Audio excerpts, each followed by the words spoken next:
말씀지기 이슬기 간사입니다. 어느덧 2021년 한 학기가 한 달 정도의 시간밖에 남지 않았네요. 마지막까지 우리가 멈추지 않고 끊임없이 주님의 뜻을 구하고 주님을 닮아가기를 소망해 봅니다. 여러분은 혹시 겉모습을 보고 사람을 대한 적이 있지 않나요? 오늘 본문의 말씀을 통해 지체들을 대하는 우리의 태도에 대해 오늘 주님께서 우리에게 무엇을 도전하시는지를 저와 함께 알아보도록 합시다.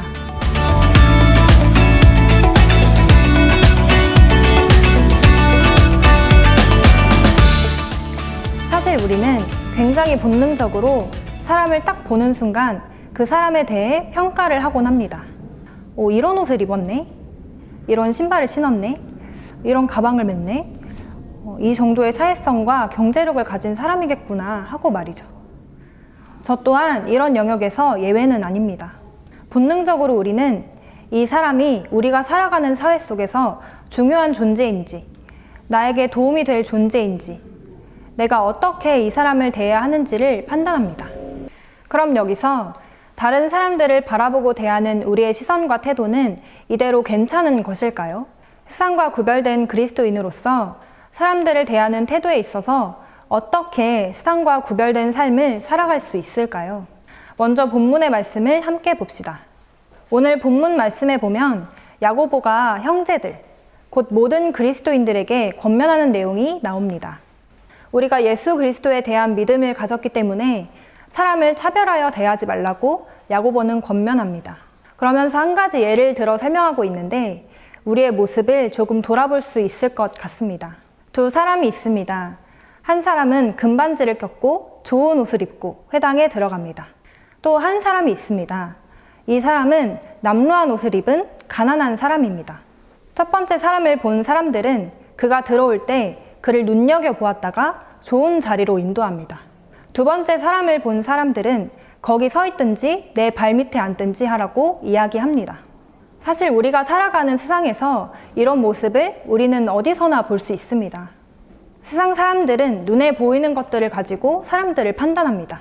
예쁘고 잘생김, 경제적으로 부유함, 또 힘이 있어 보이는 사람들에게는 사람들이 쉽게 호의를 베풀게 됩니다. 중요해 보이는 사람들에게 괜히 더 조심히, 더 잘하려고 하는 것이 세상의 본능입니다. 왜냐하면 나에게 이득을 줄 수 있을 것이라는 생각 때문입니다. 그런데 오늘 본문의 예에서 보면 이런 세상 사람들의 모습이 하나님의 교회에서도 나타나는 것입니다. 세상과 구별되며 예수님의 가르침을 따르는 교회에서도 세상 사람들의 이해타산에 따른 차별의 모습이 보이는 것이죠.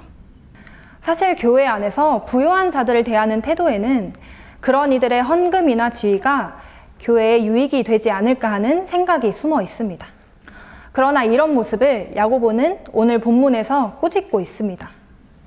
이렇게 겉모습을 보고 사람을 대하는 것을 차별하는 것이며 악한 생각으로 판단하는 자가 되는 것이라고 말합니다. 주 예수 그리스도에 대한 믿음을 가진 우리는 사람을 차별하여 대해서는 안 된다고 야고보는 가르칩니다.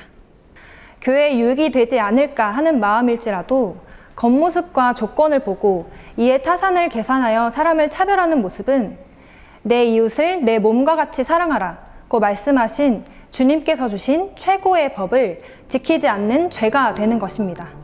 우리의 모습을 돌아봅시다.